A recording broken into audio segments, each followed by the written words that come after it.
In this episode, we'll talk about Flint's knockout, the controversy surrounding Caleb Flint knockout of Andre Dirrell. Also, we're going to talk about people hating on Deontay Wilder, finding something wrong once again, and then of course Devin Haney pretty much looking like he's done with 135 and he's going to move up. And also Paulie Malignaggi at it again, saying stupid stuff, you know. But I got a solo video for Paulie Malignaggi. You know, Paulie Malignaggi is what he is, and you know, nobody can tell me otherwise. I think he's just, you know what I'm saying, I just think he's a piece of shit, you know. And I used to think Paulie was a cool dude until I started hearing how he really felt about certain situations, and little by little he started to show what type of person that he really was, which is cool. You know, honesty is the best policy. And you know, he the worst kind too. He one of them dudes that'll try to align himself with people that look like me to try to disguise, you know, his bigotry and his racism and his white supremacy. But he don't have me fooled. I've been up on him. But nevertheless, let's get down to business.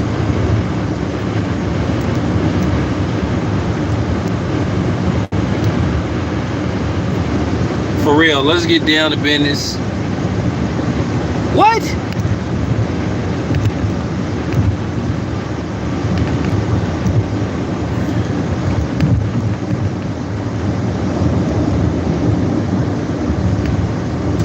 Yeah, he is. Well, that's got to talk about that later. I'll get to that later. But let me start with Deontay Wilder. You know, at the end of the day, it's just amazing how people will just find something wrong with Deontay Wilder, find something to hate on him about, but these are the same people that will accuse other content creators of putting out certain agendas, but they'll turn around and do the same thing. That's why I don't pay attention to none of these clowns, and that's why I do my own thing, because it's just better. You know, sometimes being in cliques and crews, that don't pan out how you think it would be. You know, I'm cool with certain people, but then at the end of the day, I'm my own brand. That's just real talk. I work for me, and I'm like Black Adam. I kneel to no one, and I answer to no one. But now you got people saying that the Deontay Wilder knockout was fixed. It was rigged. Helenius took a dive. First of all, I've watched that fight from several different angles, and I got a solo video I'm gonna load later on. Like basically somebody in the crowd recording the fight, and you could barely hear the smack when that punch landed, the impact. Deontay Wilder cracked dude right between the bridge of his nose and his forehead. You don't have to hit nobody full throttle to sleep him. Dude clearly nose was a little red, and it was a clean punch. But you got people saying it was rigged. Now it's funny, when you have said other fights possibly have been rigged, then people call you a racist, a hater, and you're against any fighter that's not black. But this is what I'm saying. No matter how Deontay Wilder, you know, how much class he shows, sportsmanship, people will still find something wrong, because that's just how they are. Like I said before, it's amazing how many people gave Triple G credit for knocking out Foot Locker worker after Foot Locker worker, but then they'll have the audacity to say Deontay Wilder didn't fight nobody.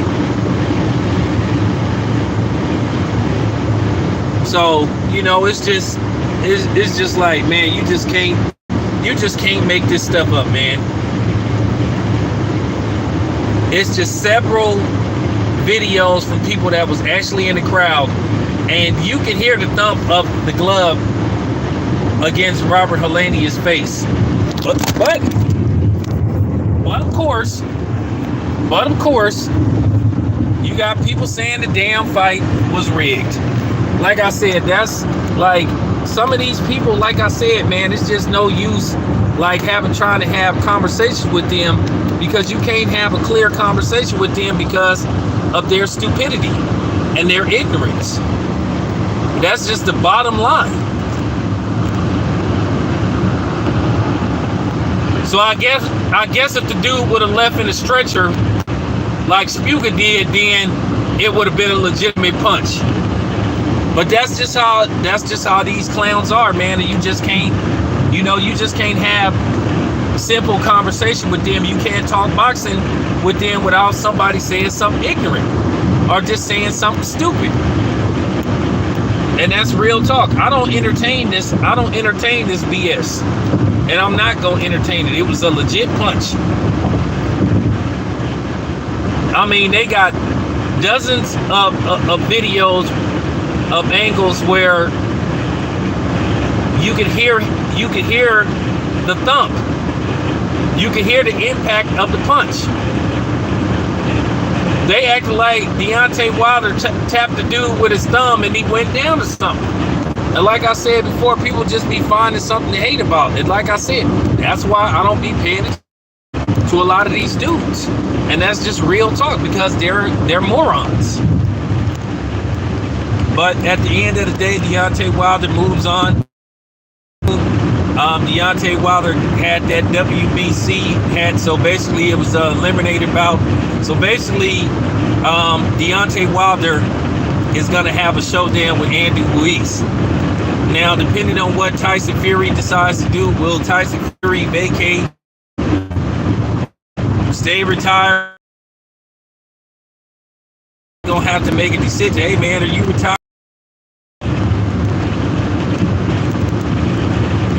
But Ruiz is next. More than likely, it's October now.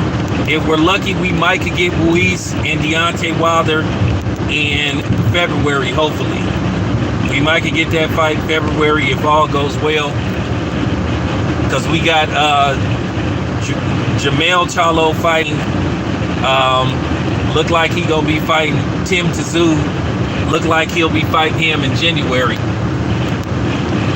As far as the other fight go, I'm not even entertaining the thought of even talking about that fight, because like I said, that fight appears to be off the table. You know, it is what it is. All right, so let me get to Caleb Plant. Okay, as you guys know, Caleb Plant, you know what I'm saying, he flatlined Anthony Dirrell. Now, there seem to be some people that have an issue with what Caleb Plant did, where Caleb Plant acts as if he was like shoveling dirt and putting it on Anthony Dirrell. I'm going to just keep it a buck, man. I'm not finna sit up here and complain about nothing about that, because at the end of the day, if the fighter wants to showboat a little bit, you know, it is what it is. It's the hurt business. Anthony Dirrell is fine. Anthony Dirrell issued a statement after getting flatlined the way he did. It is what it is. Anthony Dirrell talked the talk, but he couldn't walk the walk. If you're going to say what he said, you got to go in there and you better be willing to back it up. And he didn't back it up. I think he underestimated Caleb Plant. He thought Caleb Plant couldn't hurt him. Well, guess what? Caleb Plant planted his feet, planted the perfect shot, and planted Anthony Dirrell into the damn canvas. And he needed smelling salts.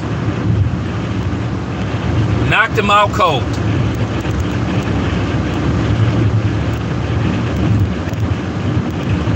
This is the thing. The problem that I have with that is when Lomachenko showboats, people say he's showing sportsmanship. He's being an entertainer. You know, you get that from the spectators. You get that from, you know, the people that's calling the fight. You get that from content creators. You get that from people at the actual fight. They don't have a problem with it. But when the brothers do it, here they come talking about sportsmanship. They need to show class and all that kind of stuff. So it's a double-edged sword. I feel like this. Fair is fair. Don't bitch about the brothers doing it if you don't want people to complain about Caleb Plant. And that's where a lot of this is coming from. And I'm just going to have to say this, and this is just real talk. You know, at the end of the day, Caleb Plant, you know, he did what he had to do. You know, he landed the perfect shot. That was one of the most perfectly placed shots that I've ever seen. That was a perfectly placed shot. Perfect timing, perfect shot. And that punch might have would have knocked out anybody. I don't care who it was. You land a shot perfectly placed like that, you could knock out pretty much anybody. Had that shot landed on Canelo, I think Canelo would have been asleep. And to be honest with you, I'm going to keep it a buck. Caleb Plant definitely deserves a second shot with Canelo down the line.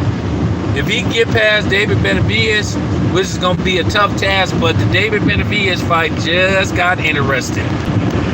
It got real interesting, and you need performances like that to sell a fight. So now people going to be interested in that fight because a lot of people thought that David Benavidez would be an overwhelming favorite. But based off Caleb Plant's performance, now all of a sudden you think to yourself, well, what if Caleb Plant lands that punch on David Benavidez? You have to do the comparison. Caleb Plant flatlined Anthony Dirrell. David Benavidez stopped him on the cut. Both of them got stoppages up here, but Caleb Plant, you know, flatlined him, slept him. But I don't have no problem with Caleb Plant showboating. It's part of the sport. It is what it is. As long as you don't see the dude getting carried out in the stretcher, long as you don't do what Lomachenko and Vasily did when Adonis Stevenson was getting carried out in the stretcher, and they were sitting up there celebrating, face off the belt, and then of course Lomachenko fans would say, "Oh well, I don't think he saw it," and it's a TV right behind him. So don't try with me. I've been doing this way too long. Way too long. So, you know, just keeping it a buck. Now, let me get to Devin Haney. Once again, congratulations to Devin Haney on an excellent performance on Saturday, where he went right back into Australia and beat down George Kambosos Jr. Devin Haney is back home. I'm going to try to get in contact with Bill, like maybe later on today, try to see can I get him on the phone, see can I get a quick interview with him or something, then try to see can I get Devin Haney. But Devin Haney told Aki that it looks like he's done with 135. And a lot of people believe this. Like I told Bill, I told Bill before the fight, I told them that they should move up to 140 because it's just a lot of work up there. There's a lot of good fights up there for Devin, and that's just real talk. Now, depending on what direction he decides to go, if he decides to remain with Top Rank or see what's out there, I just don't know. Is a tank fight in the cards? But it appears, rumor has it that Tank and Ryan Garcia is close to being a reality. Now, you've been hearing about Floyd Mayweather unfollowing Tank. That's nevertheless, whatever. But I'm glad that Devin Haney, if this is their last fight at 135, they did what they needed to do. They won back-to-back fights in basically enemy territory. And you got to ask yourself about George Kambosos Jr. I'm going to do a solo video about him, and that's coming up later. You know, I'm going to do a solo video that's going to be pretty good. So just stay tuned. Now, some people want Devin Haney to stay at 135 so he can fight Lomachenko. Now, you have people pushing this narrative if he moves up in weight, he's ducking Lomachenko, but let's do fact. First of all, when Devin Haney became the mandatory, Lomachenko asked and requested to be franchised, so they made him franchise. Lomachenko could have been fought Devin Haney. He chose not to fight Devin Haney. He had every excuse. Devin Haney not ready. All this and that. Well, Devin Haney is ready now. My thing is, if Lomachenko wants the Devin Haney fight, he can fight Devin Haney at 140. Or they can find some common ground, maybe find maybe a catch weight to fight. But if I'm Devin Haney, I'm not going to sit up there and wait around for Lomachenko. Lomachenko had his chance. Devin Haney can move on. Lomachenko procrastinated. And I know Lomachenko went through some things, but that was optional. That was the option. He chose to do it. Damn. Lomachenko chose to do it. Lomachenko chose to, defend his country. That's cool. Salute to him. But at the end of the day, Devin Haney is not obligated to wait for Lomachenko to fight a war. That's just fact. Brave thing what Lomachenko did. Salute to him for that. But, once again, that's not Devin Haney's job. To wait and see what Lomachenko wants to do. So I'm just keeping it a buck. If Devin Haney feels like he needs to move up, let him move up. At the end of the day, Lomachenko ain't the end-all, be-all of his career. Let's just face the fact. If Devin Haney beats Lomachenko, which I think he will, they're going to say, well, you know what? Lomachenko already had 2 losses. Or he's a Teofimo Lopez leftover, or he's a Orlando Salido leftover. He wasn't that good to begin with. They will do everything in their power to discredit Devin Haney, because that's what these dudes do. So it is what it is. All right, so let me move on to Paulie Malignaggi. Well, Paulie Malignaggi at it again, showing what a racist he is. Once again, nobody brought up race. But then he brings it up talking about, if you move up to 140, you ducking Lomachenko. But like I said, I just came with the facts that Lomachenko had a chance to fight Devin Haney, and he chose not to fight Devin Haney. So, Paulie Malignaggi is not telling the whole story, but what else is new? They never tell the whole story. But, Paulie Malignaggi is who he is. I mean, Paulie Malignaggi's been saying little slick stuff about, black fighters and saying that Eastern European fighters are taking over boxing. That's a damn lie. Paulie Malignaggi said all kind of little slick stuff. He disrespected George Floyd. He said stuff about Ahmaud Arbery. Like little, you know what I'm saying? He was trying to taunt black people about what happened to Ahmaud Arbery. With his, so on the real, fuck that spaghetti Mongoli ass, squingili, whatever, ravioli ass motherfucker. For real. I can tell you this much. I bet you Devin Haney would have beat the shit out of Paulie Malignaggi if they would have fought. So fuck that dude. Now, that's just real talk, cornball.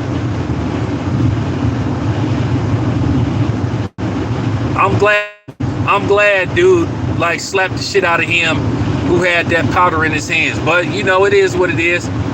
Oh, and Paulie, if you see this video, don't try to flag it. Don't try to flag it. Because you be popping off at the mouth, so why can't I pop off at the mouth? And that's just real talk. He don't know the hell he talking about. But I'm just keeping it a buck. But he always saying little slick stuff. So, it's cool. At the end of the day, he never had the opportunity to be undisputed. Look at Devin Haney at 23. Devin Haney at 23 years old is a undisputed champion. Undisputed. Coming out of the Bay Area. Born in the Bay Area. And his father got him there. That's real talk. So shout out to Bill. But anyway, about to go do these videos. They'll be up pretty soon. It's your boy Town Biz. I'm out.